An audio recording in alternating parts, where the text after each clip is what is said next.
তারা আমার 24-এর অভ্যুত্থানের সহযোদ্ধা। আমরা এই 24-এর অভ্যুত্থানের শুরু থেকেই, যখন এমন অনেকেই রয়েছে, অনেক ব্যক্তি, অনেক গোষ্ঠী, যাদের সাথে আমরা বিভিন্ন প্রয়োজনে যোগাযোগ করতে চেয়েও বা করেও যোগাযোগ করে উঠতে পারিনি, কিন্তু আজকে আমার সামনে আমার যারা সহযোদ্ধারা রয়েছেন তাদেরকে আমরা প্রত্যক্ষ এবং পরোক্ষভাবে পেয়েছি। এই অভ্যুত্থানে রাজপথে থাকা, পরামর্শ দেওয়া,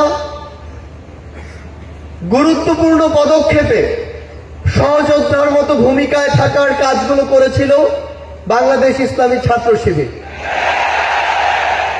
আমরা আমাদের জায়গা থেকে স্পষ্ট একটি জিনিস বলতে চাই যে কেউ কোনোদিন কোনো সত্যকে চাপিয়ে রাখতে পারে না।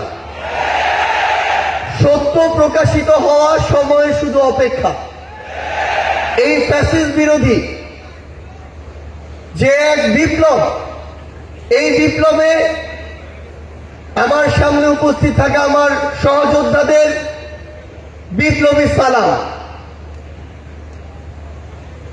বিগত 16 বছরে খুনি শেখ হাসিনা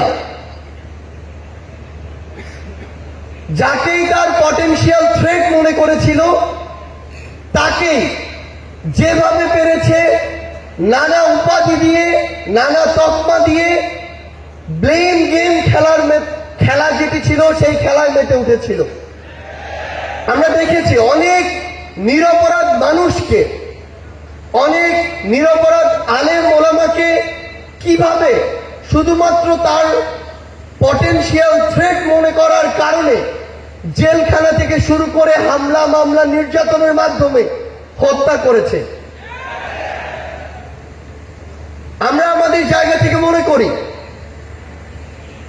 যে বাংলাদেশ ইসলামী ছাত্র শিবির সহ বাংলাদেশের এমন অনেক গুরুত্বপূর্ণ ব্যক্তি ছিল, সংগঠন ছিল, যাদেরকে এই খুনি শেখ হাসিনা বাংলাদেশে, এই স্বাধীন দেশে বেঁচে থাকাটা তাদের জন্য দুঃসাধ্য করে রেখেছিল। আমরা আমাদের জায়গা থেকে শুধু আপনাদেরকে একটি কথাই বলতে চাই, খুনি শেখ হাসিনা যেভাবে আপনাদেরকে সহ অনেককেই রিপ্রেজেন্ট করার চেষ্টা করেছিল, বাংলাদেশের বর্তমান প্রজন্ম সেটিকে কিন্তু বিশ্বাস করে না। বর্তমান প্রজন্ম ততটুকু বিবেকবোধ সম্পন্ন বলেই এই ফ্যাসিস্ট খুনিকে এই দেশ থেকে বিতাড়িত করেছে এবং তার দেয়া প্রেসক্রিপশন আগামী প্রজন্ম হজম করে না বলেই তাকে এই দেশ ছাড়া করা হয়েছে।